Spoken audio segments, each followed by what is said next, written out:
मुंबई महापालिकेतील ठाकरेंची शिवसेना आणि मनसे उमेदवार एकत्र येणार आहेत। ठाकरे बंधूंच्या उमेदवारांची शिवसेना भवनात एकत्र बैठक होणार आहे।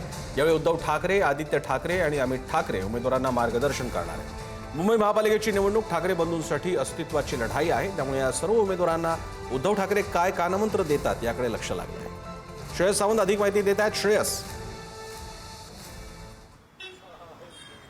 प्रसन्न सर, खऱ्या अर्थानं आपण बघू शकतो तर अमित ठाकरे आणि आदित्य ठाकरे हे एकत्र सेना भवनात सगळ्या उमेदवारांना मार्गदर्शन करणार आहेत। ही सगळी उमेदवार म्हणजे शिवसेना ठाकरे गटाचे उमेदवार असतील, मनसेचे उमेदवार असतील आणि राष्ट्रवादीचे जे 11 उमेदवार आहेत ते सुद्धा एकत्र येणार आहेत। मात्र पहिल्यांदा आदित्य ठाकरे आणि अमित ठाकरे काल 4 तासाच्या बैठकीनंतर पुन्हा एकदा शिवतीर्थ या निवासस्थानी भेटणार आहेत आणि तिथून ते थेट इथून एका गाडीत 2 ज्युनियर ठाकरे इकडून एकत्र शिवसेना भवनात जाणार आहेत। आपल्याला हेही माहिती आहे की 4 तारखेला राज ठाकरे 20 वर्षानंतर पुन्हा सेना भवनाची पायरी चढणार आहे आणि अमित ठाकरे बहुधा पहिल्यांदा आज सेना भवनात जात आहेत। त्यामुळे कुठे ना कुठे आता एक उत्साहाचं वातावरण मनसेमध्ये आणि शिवसेना ठाकरे गटामध्ये सुद्धा पाहायला मिळतंय।